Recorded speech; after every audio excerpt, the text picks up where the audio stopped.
దేవుని యందు ప్రియమైన సహోదరి సహోదరులారా, దేవుని ప్రియ బిడ్డలారా, మీ అందరికీ దేవుని పవిత్ర నామమున శుభాకాంక్షలు పలుకుతూ ఈ పవిత్ర దైవారాధనకు, ఈ వాక్య పరిచర్యకు మీ అందరికీ స్వాగతం పలుకుతూ ఉన్నాను.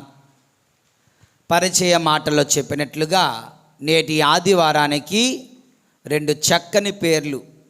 ఒకటి the Sunday off the good shepherd, మంచి కాపరి ఆదివారం అని. రెండవది దైవ పిలుపుల ఆదివారం, the Sunday off divine occasions. దైవ అంకిత జీవితం కొరకు ప్రభు అయిన దేవుడు మనలను, మన బిడ్డలను ఒకసారి ఆలోచించమని కోరే పవిత్ర ఆదివారపు దివ్య పూజా బలిలో మనం పాలు పంచుకుంటూ ఉన్నాం. దేవుని యందు ప్రియులారా, మరి ఈరోజు వాక్యమును ధ్యానించినట్లయితే చక్కనైన వాక్యాలు అపోస్తల కార్యముల ద్వారా, పేతురు గారు రాసిన మొదటి లేఖ ద్వారా, యోహాను శుభవార్త ద్వారా ప్రభు మనతో మాట్లాడుతూ ఉన్నారు. మరి ఈ రోజున సువిశేష పట్టణాన్ని మనం ధ్యానం చేద్దాం. దేవుని యందు ప్రియులారా, ముందుగా ఒక వాక్యం, యోహాను శుభవార్త 10వ అధ్యాయం 3వ వచనములో ఉన్న ఒక సత్యాన్ని తెలుసుకుందాం. చూడండి వాక్యము, కావలివాడు వానికి తలుపు తీయను, గొర్రెలు వాని స్వరమును వినును, అతడు తన గొర్రెలను పేరు పేరున పిలిచి బయటకు తోలుకొని పోవును. దేవుని యందు ప్రియులారా, అందరూ చెప్పండి, అతడు తన గొర్రెలను పేరు పేరున పిలిచి బయటకు తోలుకొని పోవును. ఓకే, సో పేరు పేరున పిలవడం. He has got deep and intimate relationship with every sheep in the flock. యేసయ్యకు తన మందలో ఉన్న ప్రతి ఒక్క గొర్రె పిల్ల గురించి ఆయనకు బాగుగా తెలియను.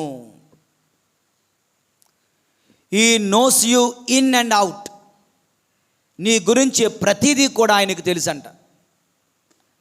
And he has got an intimate and deep connection, bond, relationship తన యొక్క మందతో. నీకు దేవునితో ఉందా లేదా నీకు తెలియాలి. నీకు దేవునితో ఉందా లేదా, నీకు నీ కాపరితో ఒక అనుబంధం, ప్రేమ బంధం ఉందా లేదా? That is not the question. The real question is he has got. అతనుకు నీతో ఒక చక్కనైన ప్రేమ బంధం, అనుబంధం ఉన్నది. దేవుని యందు ప్రియులు కనుక అంటున్నారు, ఆయన తన గొర్రెలను పేరు పేరున పిలిచి బయటకు తోలుకొని పోతాడంట. దేవుని యందు ప్రియమైన సహోదరి సహోదరులారా, ఎక్కడో చదివాను దేవుని యందు ప్రియులారా, కొంతమంది ఈ యొక్క కంపెనీలు పెడుతున్నటువంటి వాళ్ళు చాలామంది ఉన్నారు. వాళ్ళలో కొంతమంది అంట, ముఖ్యంగా నెపోలియన్, ఒక క్రూరుడు లేదా మూర్ఖుడు అంటారు కదా, అతనికి తన యొక్క సైన్యములో ఉన్న వేలాది సైనికుల పేర్లు తెలుసంట. ఈ నెపోలియన్ అనే చక్రవర్తి, డిక్టేటర్, ఓకే, తన యొక్క సైన్యములో ఉన్న వేలాది సైనికుల పేర్లు ఒక్కొక్కటిగా కూడా ఆయన ఒక్కొక్కరిని పేరు పిలిచి చెప్పగలడంట. మరొక వ్యక్తి జేమ్స్ ఏ ఫెయిర్లీ అనేవాడు, సుమారు అతని కంపెనీలో పనిచేస్తున్నటువంటి 50,000 మంది పేర్లు అతనికి తెలుసంట. ఎవరిని చూసినా ఆయన పేరు పెట్టి పిలవగలడంట. ఒకానొక కాలేజీలో ఒక ప్రొఫెసర్ ప్రతి సంవత్సరం వందలాది పిల్లలు రావడం పోవడం చేస్తూ ఉంటారు. అటువంటిది అందరి పేర్లు కూడా పేరు పేరున పిలిచి ఎవరన్నా లేస్తే టక్కన అతని పేరు చెప్పేవాడంట. ఇలా కొంతమంది లీడర్స్, కొంతమంది నాయకులు తన యొక్క మందలో ఉన్నటువంటి వ్యక్తుల యొక్క, తన యొక్క విద్యార్థులు అవ్వచ్చు, తన సైనికులు అవ్వచ్చు, తన సామ్రాజ్యంలో ఉన్నవారు అవ్వచ్చు, వారి పేర్లను పిలుస్తూ తెలుసుకుంటూ ఉన్నారు అంటే they have some kind of relationship. Yesu ప్రభు కూడా అంటున్నారు, నేను మీ అందరి నా యొక్క మందను పేరు పేరున పిలుస్తాను అని. మనకు తెలుసు, మనందరికీ బాగా తెలిసినటువంటి వాక్యం దేవుని యందు ప్రియులారా, యెషయా గ్రంథము 49:16 నేను మీ పేర్లను నా అరచేతిలో రాసుకున్నాను. నేను మీ పేర్లను నా అరచేతిలో రాసుకున్నాను. అంత గొప్ప కనెక్షన్ ప్రభు మనతో ఉన్నదంటే దేవుని యందు ప్రియులారా. ఈ యొక్క పేర్ల గురించి లేదంటే చెప్పినట్లయితే ఒక చిన్న ఉదాహరణ గుర్తొస్తుంది. Connection, deep intimacy, deep connection. మనము ప్రభుని ప్రేమిస్తూ ఉండగా ఆ ప్రభునితో మనకు ఒక అత్యంత గాఢమైన వ్యక్తిగతమైన పర్సనల్ రిలేషన్షిప్ కలిగి ఉండాలి దేవుని యందు ప్రియులారా. దీనిని ఉదాహరిస్తూ ఒక మంచి సంఘటన ఫేస్బుక్లో ఎక్కడో చదివినట్టు గుర్తు దేవుని యందు ప్రియులారా. ఒక కంపెనీ ఉన్నదంట. ఆ కంపెనీలో ఒక వాచ్మ్యాన్ ఉన్నాడు. ఈ వాచ్మ్యాన్ వచ్చిన వాళ్ళందరికీ ఇక్కడ గేట్ తెరుస్తూ ఉంటాడు. ఎప్పుడు గేట్ వేసి ఉండాలి, ఎవరైనా వస్తే గేట్ తెరవాలి. గేట్ తెరవడము, గేటు ముయ్యడము, గేటు తెరవడము, గేటు ముయ్యడం అతని పని, ఇంకేమీ లేదు. అయితే ఈ యొక్క పనిలో ఆ యొక్క కంపెనీలో అనేక మంది ఉద్యోగం చేస్తున్నారు. ఎవ్వరూ కూడా ఇతనిని ఎప్పుడూ కూడా పట్టించుకోలేదట. కానీ అందులో ఒక్క వ్యక్తి మాత్రం వెళ్ళేటప్పుడు గుడ్ మార్నింగ్ అని అతని వాచ్మ్యాన్ని పిలిచేవాడు. గుడ్ మార్నింగ్ అని చెప్పేవాడట. వెళ్ళిపోతున్నప్పుడు గుడ్ ఈవినింగ్, గుడ్ బాయ్ అని చెప్తూ వెళ్ళేవాడంట. ప్రతిరోజు కంపెనీలోకి వస్తున్నప్పుడు గుడ్ మార్నింగ్ చెప్తూ ఉండేవాడు. కంపెనీ నుంచి ఉద్యోగం అయిపోయి సాయంత్రం 4 గంటలకి 5 గంటలకి వెళ్ళిపోతున్నప్పుడు గుడ్ ఈవినింగ్ అండ్ బాయ్ అని చెప్పేవాడంట. ఇది అలవాటు అయిపోయింది అతనికి దైనందిన జీవితంలో. ఇలా ఒక రోజున దేవుని యందు ప్రియులారా, ఈ యొక్క వాచ్మ్యాన్ అనుకుంటున్నాడు, ఈరోజు ఉదయం ఈ సార్ నాకు గుడ్ మార్నింగ్ చెప్పారు కదా, మరి ఈరోజు సాయంత్రం టైం అయిపోయింది, అందరూ వెళ్ళిపోయారు, తలుపులన్నీ మూసేసాం, ఈ సార్ మాత్రం నాకు good evening and bye bye చెప్పలేదేంటి అనుకుంటున్నాడు. ఆ రోజు చెప్పలేదు. ఇతను అనుకున్నాడు, అతను మరిచిపోయి వెళ్ళిపోయాడా? లేదు, ఎప్పుడు మరిచిపోయి వెళ్ళలేదు. అతనికి నాకు ఒక క్లోజ్ బాండింగ్ ఫ్రెండ్షిప్ రిలేషన్షిప్ ఉంది. నన్ను పలకరించకుండా ఎట్టి పరిస్థితిలో ఈయన ఈ గుమ్మం దాటి వెళ్ళడు. మరి ఎందుకు చెప్పలేదంటే రాలేదేమో, లోపలే ఉన్నాడేమో, ఉండిపోయాడేమో, చూద్దామని చెప్పి మనవాడు అతను వెతుక్కుంటూ లోపలికి వెళ్ళాడంట. ఆ కంపెనీలో కోల్డ్ స్టోరేజ్ ఒక రూమ్ ఉంటుంది. వస్తువులన్నీ కూడా ఆ యొక్క చలిలో చల్లని ప్రదేశంలో దాస్తారు. ఇతను ఆ కోల్డ్ స్టోరేజ్లోకి వెళ్ళి ఆ వస్తువులు దాచే క్రమంలో కాలు స్లిప్ అయి పడిపోయాడు. తలకు గాయమై అక్కడే పడిపోయాడు. డోర్ దానికి అదే క్లోజ్ అయిపోయింది. లోపల అతను ఉండిపోయాడు. సో ఇతను చూస్తే, ఇతను ఆ గాజులో చిన్న ప్లేస్ ఉంటుంది, అందులో చూస్తే అతను అక్కడ లోపల పడిపోయి ఉన్నాడంట. వెంటనే అలారం మోయించి అందరిని పిలిచి ఆ తలుపులు తెరిచి అతన్ని బయటకు పిలిచి అతనికి ఫస్ట్ ఎయిడ్ చేసి అతను రక్షించడం జరిగిందని దేవుని యందు ప్రియులారా.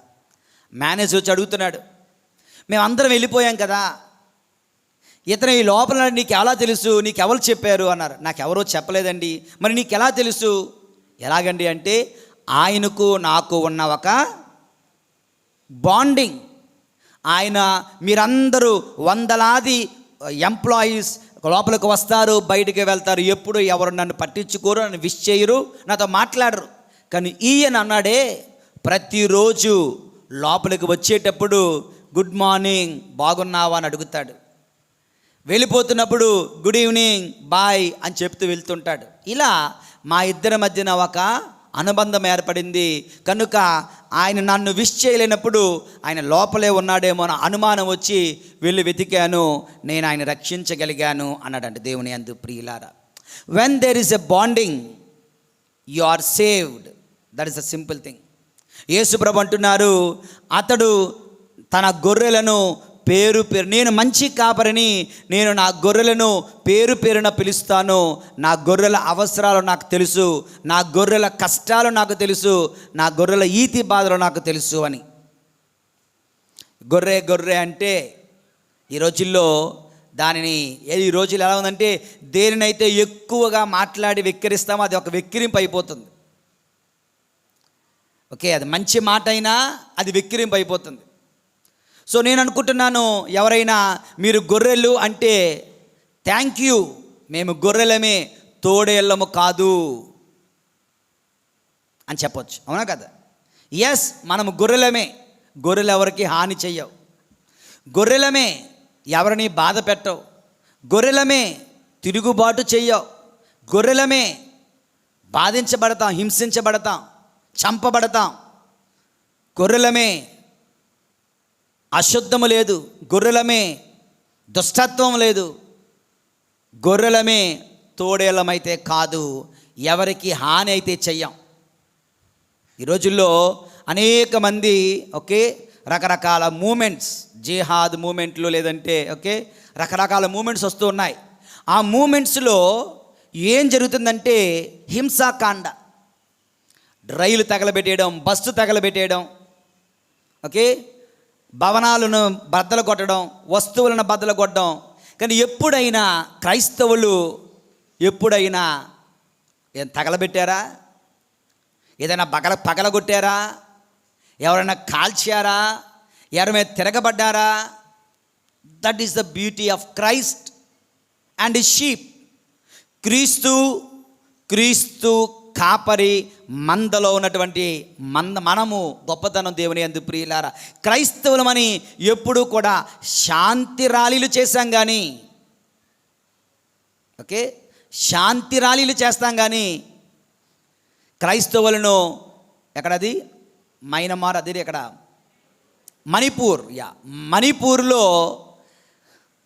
కాల్చేస్తున్నా, బట్టలు విప్పి చెరుస్తున్నా, బట్టలు విప్పి ఊరేగిస్తున్నా ఎవడూ కూడా మరొకడిని కొట్టలేదు, తిట్టలేదు, దూషించలేదు, క్రొవ్వొత్తులు పెట్టుకొని సైలెంట్గా ర్యాలీలు చేశారు కానీ ఎవరి మీద తిరగబడలేదు. అదే మరొక మతములో, మరొక సంఘములో, మరొక సందర్భములో, మరొకరి జీవితాలలో వాళ్ళ ప్రజలకు ఎక్కడో అన్యాయం జరిగితే వాళ్ళు ఎక్కడ హింసాకాండ సృష్టిస్తారు. దేవుని యందు ప్రియులారా, మనము గొర్రెలమే, తోడేళ్ళము కాదు, పులులము కాదు, సింహాలము కాదు, ఇతరులను బాధ పెట్టే వాళ్ళం కాదు, హింసించే వాళ్ళం కాదు. దేవుని యందు ప్రియులారా, ఈ గొర్రెలను ఆ కాపరి పేరు పెట్టి పిలుస్తున్నాడు. కనుక మనం ఏం చేయాలి అంటే, మనము కూడా ఆయనతో ఏ పర్సనల్ బాండింగ్, వ్యక్తిగతమైన బంధం, వ్యక్తిగతమైన సంబంధం, వ్యక్తిగతమైన అనుబంధం, అది ప్రేమ బంధం అవ్వాలి, ప్రార్థనా బంధం అవ్వాలి, ఆత్మీయ బంధము కావాలి. దేవుని యందు ప్రియమైన సహోదరి సహోదరులారా, అలా లేనిచో నువ్వు రక్షింపబడలేవు. ఆయనకు నువ్వు తెలిస్తే సరిపోదు, నీకు ఆయన తెలియాలి. ఆయన నిన్ను ప్రేమిస్తే సరిపోదు, నువ్వు ఆయన ప్రేమకు ప్రతిస్పందించాలి, తిరిగి ప్రేమించాలి. ఆయనకు నీతో బంధం ఉంటే సరిపోదు, నీకు ఆయనంటే బంధము కలిగి ఉండాలి. దేవుని యందు ప్రియులారా, కనుక ద ఫస్ట్ రిఫ్లెక్షన్, ఈనాటి మొదటి ధ్యానాంశం ఏమిటంటే, మనము యేసయ్యతో కలిసి ప్రేమ బంధములో నడుద్దాం. అదే మంచి కాపరి ఆదివారం రోజున ప్రభు అయిన దేవుడు మనకిస్తున్న మొట్టమొదటి సందేశం, ఆయన నన్ను ఎరిగి ఉన్నట్లుగా నేను ఆయనను ఎరిగి జీవించెదను. ఆయన గురించి తెలుసుకుంటాను, ఆయన గురించి బైబిల్ చదువుతాను, ఆయన గురించి పునీతుల జీవితాలు చదువుతాను, ఆయన ఇంకా ఎక్కువ ప్రేమిస్తాను. దెర్ ఆర్ సమ్ ఫ్యామిలీస్, చాలామంది దేవుని యందు ప్రియులారా, థ్యాంక్స్ బి టు గాడ్, చాలామంది హౌస్ వైఫ్స్ ఉన్నారు ఇక్కడ. ఏదో హైదరాబాద్, బెంగళూరు, అమెరికాలో అయితే భార్యాభర్తలు ఉద్యోగాలు చేస్తారు. ఇక్కడ చాలామంది ఎక్కడో కొంతమంది ఉద్యోగాలు చేస్తున్నారు, వెరీ గుడ్. బట్ ఒక 50-70% హౌస్ వైఫ్స్, అవునా కదా? రైట్. హౌస్ వైఫ్కి ఎంతో పని ఉంటుంది. ఎస్, ఒప్పుకుంటాను, చాలా పని ఉంటుంది. బట్టలు ఉతకడము, ఇల్లు క్లీన్ చేయడం ఒకటేంటి చాలా. కానీ బట్టలు ఉతకడానికి వాషింగ్ మెషిన్ వచ్చాయిగా, ఇల్లు తుడడానికి కూడా రోబోలు వచ్చాయండి తెలుసా? రోబోలు, ఒక మిషన్, రిమోట్ ఉంటుంది, అదే తుడుచుకుంటూ దాన్ని ఆన్ చేసి వదిలితే చాలు ఇల్లంతా అదే తుడిచేస్తుంది. గుండ్రంగా ఉంటుంది. కొనుక్కోండి చెప్తున్నాను, ఓకే? గుండ్రంగా ఉంటుంది, ఆన్ చేసి వదిలేస్తే చాలు మొత్తం అదే తుడిచేస్తుందంట.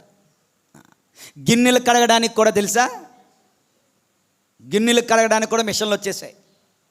ఒక మిషన్లో, వాషింగ్ మిషన్లో బట్టలు వేసినట్లుగా ఈ గిన్నెలన్నీ కూడా అందులో వేసేసి లైన్గా పెట్టేసి వేసి క్లోజ్ చేసే, స్విచ్ ఆన్ చేస్తే అదే సర్ఫ్ వేసుకుంటుంది, అదే క్లీన్ చేసేస్తుంది, అదే తుడిచేస్తుంది, మళ్ళీ బయటికి హ్యాపీగా వచ్చేస్తాయి. ఓకే, అంత టెక్నాలజీ బహుశా ఇంకా మనకు రాలేదేమో. గిన్నెలు, వాషింగ్ మిషన్ వరకు వెళ్ళిపోయాం, గిన్నెలు కడిగే తర్వాత చూద్దాం. కానీ చాలామందికి ఈ గిన్నెలు కడిగే విషయంలో కూడా బయట నుంచి పని వాళ్ళు వచ్చి పని చేస్తున్నారు, కొంచెం ఉద్యోగం చక్కగా ఉన్న కుటుంబాలు. What I'm going to say, నేనేం చెప్తున్నానంటే, మనకు చాలా సమయం ఖాళీ ఉంటుంది, ఇది నిజం. ఎంత పని ఉన్నా still we have plenty of time, free time. భార్యలకు, హౌస్ వైఫ్స్కు, ఇంటిలో ఉన్న వాళ్ళకు, దేవుని యందు ప్రియులారా, ఆ ఖాళీ టైం ఏం చేస్తున్నారు? ఈ యొక్క ఖాళీ టైంలో ఆ ప్రభునితో వ్యక్తిగతమైన ప్రార్థనా బంధము ఏర్పరచుకునే ప్రయత్నం ఏమైనా చేస్తున్నావా? ఓకే, ప్రయత్నం ఏమైనా చేస్తున్నావా? ఫోన్ పట్టుకొని సోదు కబుర్లు, ఫోన్ పట్టుకొని ఆడి మీద ఈడి మీద, ఆడ అలాగంట ఈడు ఇలాగంట, అందరికీ తేరగా దొరికేవాడు అక్కడ ఉంటాడు, మీ అందరికీ తెలుసు. ఓకే, మీ అందరికీ తేరగా దొరికాడు అక్కడ ఉంటాడు, ఆడి గురించి ఇంకా ఎక్కువ. దేవుని యందు ప్రియమైన సహోదరి, ఎంత ఇంట్రెస్టో, చెవులు ఇలా పెద్దవైపోతాయి. కానీ ఒక్కోసారి వాళ్ళ గురించి ఏమి న్యూస్ దొరకకపోతే గిజగిజలు ఆడిపోతాం. ఏం తెలియట్లేదు, ఏం చేస్తున్నాడో తెలీదు. న్యూస్ తెలియకపోతే, మాట్లాడుకోవడానికి ఏం లేకపోతే. అయినా కొంతమంది ఇంటింటికి వెళ్ళి మరి, ఓకే, దేవుని యందు ప్రియులు, ఇంత సమయం మనకుంటుంది అని తెలుస్తుంది కదా, ఆ సమయాన్ని దేవుని యందు ప్రియులారా ప్రార్థన కొరకు, దేవునితో బంధము కొరకు మనం వినియోగిస్తే ఎంత బాగుంటుంది. కనుక మరొకసారి, అతడు తన గొర్రెలను పేరు పేరున పిలుస్తున్నట్లుగా ప్రతి గొర్రె లేదా ప్రతి ఒక్క బిడ్డ, దేవుని బిడ్డ, దేవుని గురించి తెలుసుకోవాలి, ఆయన స్వరాన్ని వినగలగాలి, ఆయన పిలుపును అందుకోగలగాలి, ఆయన చిత్త ప్రకారం జీవించగలగాలి. దేవుని యందు ప్రియమైన సహోదరి సహోదరులారా, ఇది మొదటి ధ్యానాంశం. యేషువా వందనం, యేషువా స్తోత్రం, praise the lord, praise the lord, praise the lord, praise the lord, praise the lord, praise the lord, praise the lord, praise the lord, hallelujah, hallelujah, hallelujah, hallelujah, hallelujah, hallelujah. ఇక రెండవ ధ్యానాంశం దేవుని యందు ప్రియులారా 10వ వచనం చదువుదాం. యోహాను శుభవార్త 10వ అధ్యాయం 10వ వచనం. నా తర్వాత చెప్పండి. నేను జీవమునిచ్చుటకును దానిని సమృద్ధిగా ఇచ్చుటకును వచ్చి ఉన్నాను. దేవుని సమృద్ధికరమైన జీవము ఇవ్వడానికి ప్రభు వచ్చి ఉన్నానని ప్రభు చెప్తున్నారు. ఇక్కడ నాకు అర్థమవుతుంది అంటే, he is interested in our welfare. ఒకటి, he is having deep intimacy with us, రెండవది, దేవుని యందు ప్రియమైనటువంటి సహోదరి సహోదరులారా, he is interested in our welfare. మన యొక్క బాగు కోరుకునే కాపరి యేసు ప్రభు. మన మేలు కోరుకునే కాపరి యేసు ప్రభు. మన మంచిని కోరుకునే కాపరి యేసు ప్రభు. దేవుని యందు ప్రియులారా, ఒక చిన్న ఉపమానం. ఒకానొక స్కూల్లో ఒక అబ్బాయి ఉన్నాడంట. ఒక టీచర్, ఆ టీచర్లు అనేక మంది పిల్లలు, అందులో ఒక అబ్బాయి స్పెషల్. ఏంటి ఆ అబ్బాయి స్పెషల్ అంటే, ఎవరితోనే మాట్లాడు, ఎవరితోనూ కలవడు, ఒంటరిగా ఉంటాడు, ఒంటరిగా కూర్చుంటాడు. 10 గంటలకు ఏదో ఇంటర్వెల్ బెల్ అయితే పిల్లలందరూ బయటికి వెళ్ళి ఆడుకోవడం, లేదంటే వాళ్ళు తెచ్చుకున్న స్నాక్స్ బాక్సులు ఓపెన్ చేసి రకరకాల స్నాక్స్ వాళ్ళు తినడం చేస్తుంటారు. ఈ పిల్లవాడు మాత్రం ఎప్పుడూ కూడా ఏం చేస్తున్నాడు, వాటర్ బాటిల్ పెట్టుకుని బయటికి వెళ్తాడట. స్నాక్స్ బాక్స్ ఏమీ లేదు ఆడికి, జస్ట్ మంచినీళ్ళు తాగుతాడు, సైలెంట్గా ఉంటాడు. సో టీచర్ గారు చూశారు, ఈరోజు స్నాక్స్ బాక్స్ తెచ్చుకోలేదేమో అనుకున్నారు. సో మరుసటి రోజు same, no snacks or no lunch, water bottle తెచ్చుకుంటున్నాడు, సైలెంట్గా తాగుతున్నాడు, మూలను కూర్చుంటున్నాడు. ఈ టీచర్ బహుశా ఏదో ప్రాబ్లం ఏమో అనుకొని చూస్తే వారం రోజులైంది, నెల రోజులైంది, ప్రతిరోజు ఇదే కథ. అప్పుడు టీచర్కి అర్థమైంది పాపం ఏదో ప్రాబ్లంలో ఉన్నాడు అని. కనుక అతనికి తెలియకుండా కరెక్ట్గా ఇంటర్వెల్కి 5-10 నిమిషాల సమయంలో అతనికి తెలియకుండా అతని టేబుల్ మీద ఒక చిన్న ఇంటికాడ నుంచి వస్తున్నప్పుడే ఒక ఎక్స్ట్రా బాక్స్ పట్టుకొని అందులో కొన్ని స్నాక్స్, కొంచెం భోజనం పెట్టి సైలెంట్గా వచ్చి ఎవ్వరూ చూడకుండా మాట్లాడుతూ టేబుల్ మీద పెట్టి వెళ్ళిపోతూ ఉన్నారట. ఈ పిల్లవాడికి ఎవరు పెట్టారో తెలియదు, వెనక నుంచి వచ్చిందో తెలియదు, ఎలాగొచ్చిందో తెలియదు. చూస్తే అక్కడ ఒక బాక్స్ ఉన్నది, ఓపెన్ చేసి అందులో స్నాక్స్ ఉన్నాయి, భోజనం ఉంటుందట. చూశాడు, అందరూ వెళ్ళిపోయారు. ఇతను ఏం చేయాలో తెలియక మరి ఎవరో లేదు కదా తీసుకొని తిన్నాడు. ఇలా వారం, నెల, 2 నెలలు అవుతుంది. ఒక రోజున ఆ పిల్లవాడు చిన్న నోటీస్ రాశాడండి. అక్కడ ఎవరో తెలియదు, thank you for you are the only one always watching over me. అంటే ఇదిగో నువ్వెవరో నాకు తెలియదు, కానీ ఒకటి మాత్రం తెలుసు, నన్ను కంటితో నిరంతరము చూస్తూ నా అవసరాలు ఎరిగిన వ్యక్తి మీరే, థ్యాంక్ యూ అని పెట్టాడంట.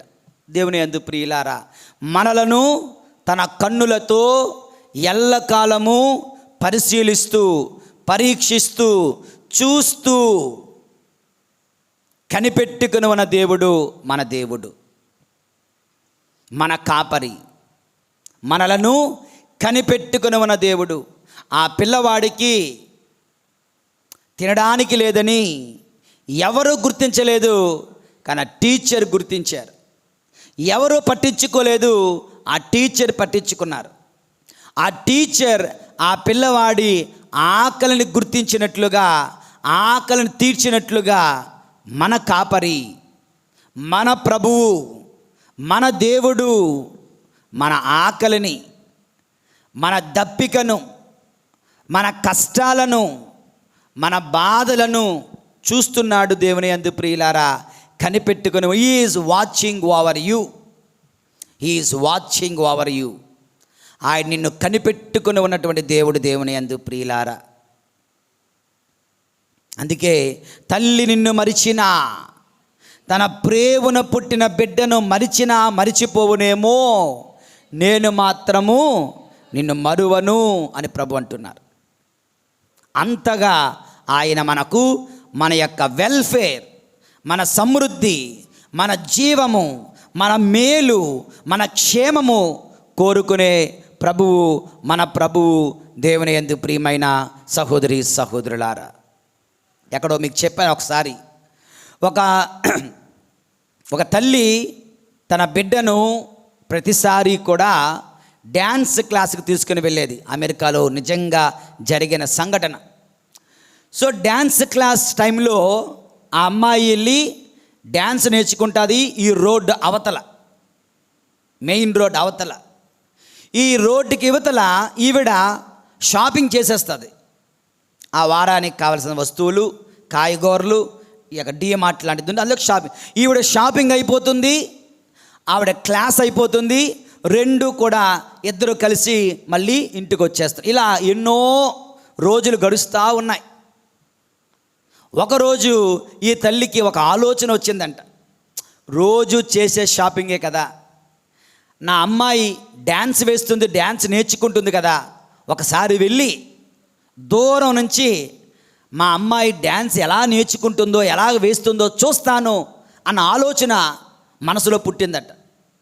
మనసులో పుట్టి లేచి ఆ యొక్క షాపింగ్కి వెళ్లకుండా ఈ యొక్క డ్యాన్స్ ప్రాక్టీస్కి వెళ్ళింది. చూసేదాన్ని డ్యాన్స్ క్లాస్కి వెళ్ళి చూసేసరికి ఆశ్చర్యం ఏంటంటే అక్కడ పిల్లలందరూ కూడా ఏదో తెలియని గ్యాస్ రిలీజ్ అయిపోయి పిల్లలందరూ కూడా గ్యాస్ పీల్చేసి కళ్ళు తిరిగి పడిపోయారు. ఇంకొంచెం ఉంటే అందరూ చచ్చిపోతారు, అటువంటి పరిస్థితిలోకి వెళ్ళిపోయింది. వెంటనే ఈమె అంబులెన్స్కి ఫోన్ చేసి అధికారులకు తెలియచేసి ఆమె తన కుమార్తెతో పాటు 8 మంది బిడ్డల ప్రాణాలు ఆమె కాపాడిందంట. ఇక ఇంటర్వ్యూ వాళ్ళు వచ్చేసారు. మీరు ఎలా, మీకు ఎవరు చెప్పారు అక్కడికి అంటే ఆవిడ అంటుంది, my God is watching over my daughter. నా దేవుడు నా కుమార్తెను ఒక కంట కనిపెట్టుకొని చూస్తున్నాడు. అందుకే నా మనసులో ఎప్పుడూ లేని కోరిక, ఎప్పుడూ షాపింగ్ చేసుకుంటాను, ఈ ఒక్కరోజు నా కూతురు డ్యాన్స్ వేయాలని చూడాలని ఆశపడ్డాను. అలాగే వెళ్ళడం, నా బిడ్డను నా బిడ్డతో పాటు మరి 8 మంది ప్రాణాలను కాపాడుకునే భాగ్యం నాకు దక్కింది అని చెప్పారండి దేవుని యందు ప్రియులారా. జస్ట్ లైక్ దాట్, ఆ బిడ్డను కనిపెట్టుకొని చూచినట్లుగా, ఆ టీచర్ ఆ బిడ్డను కనిపెట్టుకొని చూచినట్లుగా ఆ ప్రభు మనలను కనిపెట్టుకుని చూస్తున్నాడు, ఒక కంట కనిపెడుతూ ఉన్నాడు దేవుని యందు ప్రియులు. అందుకే అంటున్నాడు, నేను జీవమునిచ్చుటకు అండ్ సమృద్ధిగా ఇచ్చుటకు, ప్లెంటీ, కొంచెం కాదు. ఖానాపల్లెలో ద్రాక్షరసం అయిపోయిందంటే చీపు రసం ఇవ్వచ్చుగా, శ్రేష్టమైన ద్రాక్షరసం ఎంత సరిపోలేదో అంతే ఇవ్వచ్చుగా, సమృద్ధిగా ఇచ్చాడు. 5 రొట్టెలు 2 చేపలతో 5,000 మందికి భోజనం పెట్టగలిగిన దేవుడు, ఆయనకి నెంబర్ తెలుసు కదా, కరెక్ట్గా ఆ నెంబర్ అంత ఇవ్వచ్చుగా. నో, 12 గంపలకు వాళ్ళు ఎత్తేటట్టుగా సమృద్ధికరమైనటువంటి రొట్టెను ఆయన ఇస్తున్నాడు, సమృద్ధికరమైన ద్రాక్షరసాన్ని ఆయన ఇచ్చాడు. అంటే సమృద్ధిగా తన శరీర రక్తాలను, సమృద్ధిగా తన శరీర రక్తమైన దివ్య సత్ప్రసాదమును, సమృద్ధిగా పరలోక జీవితాన్ని, సమృద్ధిగా నిత్య ఆనందాన్ని, సమృద్ధిగా నిత్య శాంతిని ఆయన ఇవ్వడానికి సిద్ధంగా ఉన్నాడు, ఇస్తున్నాడు. He is interested in your life, life in abundance. He is interested in your welfare, abundance of welfare. దేవుని యందు ప్రియ 2 అంశాలు ధ్యానించాం. ఒకటి, ఆయన మనతో సత్సంబంధం, పేరు పేరున పిలిచేంత దగ్గరి సంబంధం, ప్రేమ బంధం కలిగి ఉన్నాడు. Deep intimacy of Jesus with me. రెండవది, దేవుని యందు ప్రియులారా, నేను జీవమునిచ్చుటకు సమృద్ధిగా ఇచ్చుటకు వచ్చి, అనగా ఆయన నా క్షేమమునందు, నా జీవమునందు, నా రక్షణ యందు ఆయన శ్రద్ధ కలిగి ఉన్నాడు. Interested in my life everlasting, interested in my welfare everlasting. Praise the Lord. Yeshua వందనం. Hallelujah, hallelujah, hallelujah, hallelujah, hallelujah, hallelujah. దేవుని యందు ప్రియులారా, ఉన్నారా? వింటున్నారా? నిద్రపోతున్నారా? ఇక మూడవది, ఆఖరి ధ్యానాంశం, దేవుని యందు ప్రియమైనటువంటి సహోదరి సహోదరులారా, వాక్యం చూద్దాం. 10వ అధ్యాయం 11వ వచనం, నెక్స్ట్ వచనం 11వ వచనం బైబిల్లో ఉంటుంది, చదవండి. నేను మంచి కాపరిని, నేను మంచి కాపరిని, మంచి కాపరి, మంచి కాపరి గొర్రెల కొరకు, గొర్రెల కొరకు తన ప్రాణమును దారపోయెను, తన ప్రాణములను దారపోయెను. దేవుని యందు ప్రియులారా, any sacrifice, even his life is ready. అతను ఎటువంటి త్యాగముకైనా సిద్ధంగా ఉన్నాడు నిన్ను రక్షించడానికి. ఎటువంటి త్యాగము కన్నా సిద్ధముగా ఉన్నాడు నిన్ను విడిపించడానికి. 14-15 వచనాలలో 15వ వచనం ఆఖరి మాట చదవండి. దేవుని యందు ప్రియులారా, అట్లే చెప్పండి, అట్లే నేనును నా గొర్రెలను నన్ను నా గొర్రెలను ఎరుగును, నేను గొర్రెల కొరకు నా ప్రాణములను ఇచ్చెదను. Is ready for any kind of sacrifice. He is ready to give his life. దేవుని యందు ప్రియమైనటువంటి సహోదరి సహోదరులారా, ఒక మంచి ఉదాహరణ చెప్తాను. జార్జ్ యాడమ్ స్మిత్ అనే ఒక బిబ్లికల్ స్కాలర్ ఉన్నాడట. 19th సెంచరీలో జీవించిన biblical scholar George Adam Smith. ఈయన హోలీ ల్యాండ్ వెళ్ళాడంట. హోలీ ల్యాండ్లో ఈ యొక్క బైబిల్ చదువుతూ అర్థం చేసుకునే ప్రయత్నం చేస్తూ బైబిల్ మీద వాక్యానాలు రాస్తూ ఆయన హోలీ ల్యాండ్ ఎక్కడైతే ఈ యొక్క ప్రజలు ఉన్నారో, యూదులు జీవిస్తున్నారో అటువంటి ప్రాంతానికి వెళ్ళి అక్కడ గొర్రెల కాపరులతో మాట్లాడుతున్నాడట. దేవుని యందు ప్రియుల గొర్రెల కాపరులతో మాట్లాడుతుండగా ఈయన అంటున్నాడు, వీటిని రాత్రులు ఎక్కడ పెడతారు అని అడిగాడట. రాత్రులు ఎక్కడ పెడతారు అంటే రండి చూపిస్తాను అని చెప్పి ఆ గొర్రెల కాపరి, అతను క్రైస్తవుడు కాదు, ఆ గొర్రెల కాపరికి బైబిల్ తెలియదు, బైబిల్ చదవలేదు, అతను ఒక అరమాయిక్ భాష మాట్లాడే ఒక యూదుడు అంతే. అతను చెప్తున్నాడు, నేను రాత్రి అయితే నా గొర్రెలన్నిటినీ కూడా ఇదిగో ఇక్కడ పెడతాను అన్నాడట. 4 వైపులా కూడా గోడ ఫెన్సింగ్ లాగా ఉన్నది, అందులో పెడతాను అన్నాడు. కానీ అయ్యా దీంట్లో ఒక సమస్య ఉంది అన్నాడు జార్జ్ యాడమ్ స్మిత్ అనే రైటర్. ఏంటి సమస్య అంటే, అన్నీ ఉన్నాయి కానీ దీనికి డోర్ లేదు, గమనించావా? ఏంటి లేదు? డోర్ లేదు. 10 అడుగుల ఎత్తు కర్రలు ఉన్నాయి, చుట్టూ కూడా బాగానే ఉంది, కానీ దీని యొక్క ప్రాబ్లం ఏంటంటే దెర్ ఇస్ నో డోర్. అంటే ఆ యొక్క గొర్రెల కాపరి అంటున్నాడంట, ఐ ఆమ్ ద డోర్ అంటున్నాడట. ఏంటట? I am the door. ఈరోజు వచనాల్లో కూడా మనం చూస్తున్నాం. దేవుని యందు ప్రియులారా, నేనే గొర్రెలు పోవు ద్వారమును. 7వ వచనం, అందుచే యేసు మరలా ఇట్లు చెప్పాను, గొర్రెలు పోవు ద్వారమును నేనే. చెప్పండి అందరూ, గొర్రెల పోవు ద్వారమును నేనే. మరొకసారి, గొర్రెల పోవు ద్వారమును నేనే. ఇక్కడ ఇతని అర్థం ఏమిటి? నేనే గొర్రెల పోవు ద్వారమును అంటే ఆ గొర్రెల కాపరి, నాకు అర్థం కావట్లేదు సార్ చెప్పండి అంటే, ఆ గొర్రెల కాపరి జార్జ్ యాడమ్ స్మిత్ అనే బిబ్లికల్ స్కాలర్కి చెప్తున్న మాట. రాత్రి అయ్యేసరికి గొర్రెలన్నీ తోలుకొని లోపలికి వెళ్ళిపోతాం. లోపలికి వెళ్ళిన తర్వాత ఒక 10-20 అడుగుల దూరంలో నిప్పులు చలి కాసుకోవడానికి అక్కడ వేసుకొని నేను పడుకుంటాను. ఎక్కడ పడుకుంటానో తెలుసా? కరెక్ట్గా ఆ చిన్న ద్వారం ఉందే, ఎలాగైతే బయటికి వెళ్ళి లోపలికి వస్తున్నాయో అక్కడ నేను అడ్డంగా పడుకుంటాను అంటాడు. అడ్డంగా పడుకుంటాను. దీని అర్థం ఏంటంటే, ఏ ఒక్క గొర్రె బయటికి వెళ్ళాలన్నా నన్ను దాటుకొని వెళ్ళాలి. ఏ ఒక్క శత్రువు, తోడేళ్ళు, పులి, సింహము లోపలికి రావాలన్నా నన్ను దాటుకొని వెళ్ళాలి. అండ్ మేము గొరక పెట్టి నిద్రపోం, ఒక కన్ను తెరిచే అలా సూచాయిగా పడుకుంటాను, గాఢ నిద్రపోవం. ఎందుకంటే నా యొక్క రక్షణలో ఇన్ని గొర్రెలు ఉంటుండగా నేను గొప్పగా నిద్రపోను. మన దేవుడు కునుకడు నిద్రపోడు, మన దేవుడు కునుకడు నిద్రపోడు. ఈ గొర్రెల కాపరి వలె దేవుని యందు ప్రియమైన వందనం, యేషువా స్తోత్రం, praise the lord, praise the lord, praise the lord, praise the lord, hallelujah, hallelujah, hallelujah, hallelujah, hallelujah, hallelujah, hallelujah, hallelujah. దేవుని యందు ప్రియమైన సహోదరి సహోదరులారా, మన దేవుడు కునుకడు నిద్రపోడు. ఆ గొర్రెల కాపరి నిద్రపోడంట గాఢంగా, మన దేవుడు నిద్రపోడు. ఇక అంటున్నాడు, ఈ గొర్రెలు బయటికి వెళ్ళాలంటే ఏంటట?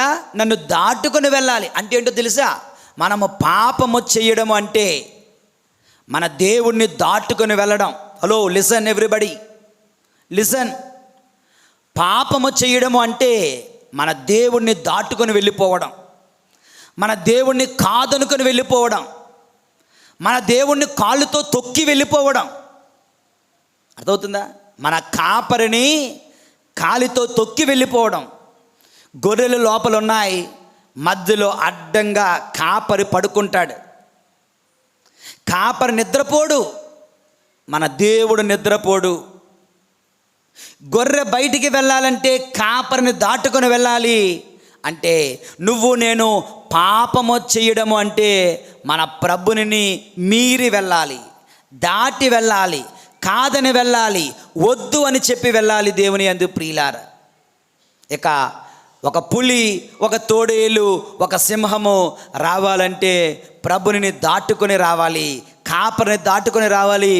ఏ కాపరి కూడా మందను గొర్రెలకు తోడేలకు విడిచిపెట్టి, ఎందుకంటే నిప్పు సిద్ధంగా ఉంది.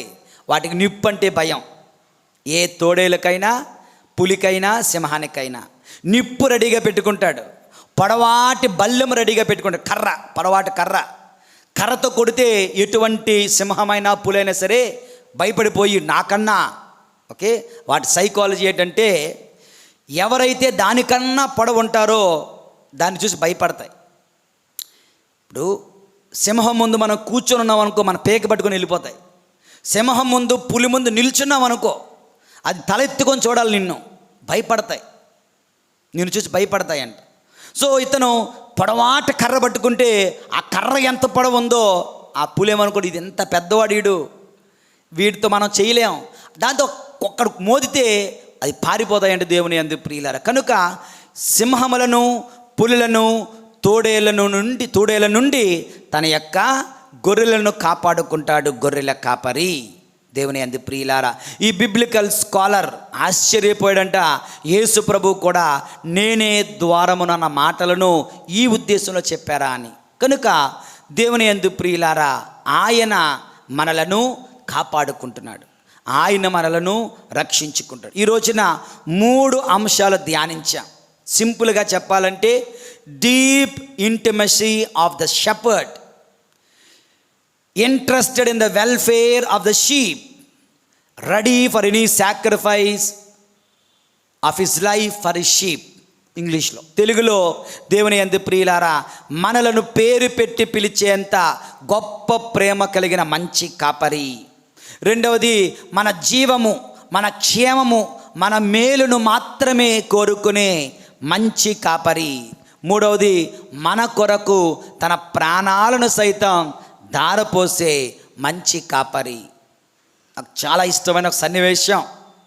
గెత్సెమనీ తోటలో సైనికులు వచ్చి అడుగుతున్నారు, యేసుప్రభు మీరు ఎవరిని వెతుకుచున్నారు అంటారు. నజరేయుడని యేసుని. కానీ వాళ్ళు ఎవరిని పట్టుకున్నారు? శిష్యులను బంధిస్తున్నారు. 12 మంది అపోస్తులను బంధిస్తున్నారు. యేసుప్రభు అన్నాడు, నేనే ఆయనను, వారిని విడిచిపొండు, వారిని విడిచిపెట్టండి, నా బిడ్డలను విడిచిపెట్టండి, నా సేవకులను విడిచిపెట్టండి, నా శిష్యులను విడిచిపెట్టండి. మీకు కావలసింది నేను కదా, నన్ను తీసుకొని వెళ్ళి ఏం చేస్తారో చేసుకోండి. తన శిష్యుల కొరకు తన ప్రాణాలు ధారపోసాడు. వాళ్ళందరూ పారిపోయారు దెబ్బకి. 12 మంది శిష్యులు, ఒక్కడు కూడా ప్రభునితో లేడు. నేను కాపరిని మోదెదను, మంద చెల్లా చెదురగును అన్న ప్రవచనం నెరవేరునట్లు ఎప్పుడైతే కాపరిని పట్టుకున్నారో మంద పారిపోయింది. ఈ మందను కాపాడడం కొరకు కాపరి తన ప్రాణాలను ఆ యొక్క భటుల చేతులలో, పిలాతు, అనాసు, కైపాసు, హేరోదు అనే వారిల చేతుల్లో సమర్పించుకుంటున్నాడు. ప్రభు మన కొరకు తన ప్రాణాలు సైతం ధారపోసే ప్రభు. కనుక మనకెందుకు భయం? ఈ రోజున మంచి కాపరి లక్షణాలు ధ్యానం చేశాం. మనల్ని ప్రేమిస్తున్నాడని, మన మేలు కోరుకుంటున్నాడని, మన కొరకు ప్రాణాలు ఇస్తాడని. చివరిగా ఒక మాట ప్రవేశవచనాల్లో పూజ ప్రారంభంలో చెప్పాను. మనము కూడా కాపరులమే. భర్త తన భార్య కొరకు ప్రాణాలు ఇచ్చే కాపరిగా మారాలి. భార్య తన భర్త క్షేమము కొరకు ప్రాణాలు ధారపోసేంత మంచి కాపరిగా మారాలి. అలా ఉంటున్నారా? చెప్పాను కదా ఒకసారి. ఇప్పుడు ఒక ఉదాహరణ, ఒక భర్తకు హార్ట్ అటాక్ వచ్చిందంట. హాస్పిటల్కి వెళ్ళారు. ట్రీట్మెంట్లు, స్టంట్లు ఇవన్నీ అయిపోయాయి. 3 నెలలు 6 నెలలు ట్రీట్మెంట్ తర్వాత లాస్ట్ డిశ్చార్జ్, ఇంటికి వెళ్ళిపోతున్నాడు. అతను బయటికి వెళ్ళమని భార్యను లోపలికి రమ్మన్నాడు. అతను అద్దంలో చూస్తున్నాడు. భర్త, నా భార్యతో ఏం చెప్తున్నారా డాక్టర్ గారని. భార్యతో ఏం చెప్పారు? అమ్మా, నువ్వు సీరియల్ ఎక్కువ చూస్తున్నావు కదా, ఆ ఏడుపు కొట్టు సీరియల్ చూసి ఈడు గుండె నొప్పి వచ్చేస్తుంది. కనుక దయచేసి ఆ సీరియల్ చూడడం మానే, మీ ఆయన హాయిగా బతుకుతాడు, ఏం ప్రాబ్లం ఉండదమ్మా అన్నాడు. ఇతనికి వినిపించలే, చూస్తున్నాడు. అయిపోయిన తర్వాత కారులో వెళ్ళిపోతున్నారు. ఉండబట్టలేక, ఏమోయ్ డాక్టర్ గారు లోపల పిలిచి ఏం చెప్పారు? ఇదేం చెప్పాలా? సీరియల్ చూడదన్నారని చెప్పాలా? నువ్వు ఎక్కువ కాలం బతకవంట. ఏం చెప్పాడు? నువ్వు ఎక్కువ కాలం బతకవంట అని చెప్పాడు. అలాగన్నాడా? దాని అర్థం ఏంటంటే, నేను సీరియల్ మానను, నువ్వు మాత్రం ఎక్కువ కాలం ఉండవు, పోతావు. దేవుని యందు ప్రియులారా, భర్త కొరకు లేదా భార్య కొరకు ప్రాణాలు దారపోసేంత మంచి కాపర్లుగా ఉండాలి. ప్రాణాలు తీసేంత వ్యక్తులుగా ఉండకూడదు. అలాగే మన బిడ్డలను సరైన మార్గంలో పెంచాలి, మంచి మార్గంలో పెంచాలి, దేవుని మార్గంలో పెంచాలి, మంచి కాపర్లుగా మారాలి. ఒక టీచరుగా నీ బిడ్డల జ్ఞానములో ఎదిగే విధంగా టీచర్లు చూడాలి. ఒక డాక్టర్గా, నర్సుగా నువ్వు సర్వ్ చేసే ఆ యొక్క రోగుల స్వస్థత కొరకు పాటుపడే వ్యక్తులుగా మనం ఉండాలి. అలా జీవించిన రోజున మంచి కాపరిని ఆరాధించే మనం మంచి కాపరులుగా మారగలం. అలా జీవించే భాగ్యము కొరకు ఈ దివ్య పూజాబలిలో ప్రార్థించుదాం. పరిశుద్ధుడైన దేవుడు మనల్ని దీవింతురుగాక. పితా, పుత్ర, పరిశుద్ధాత్మ నామమున ఆమేన్.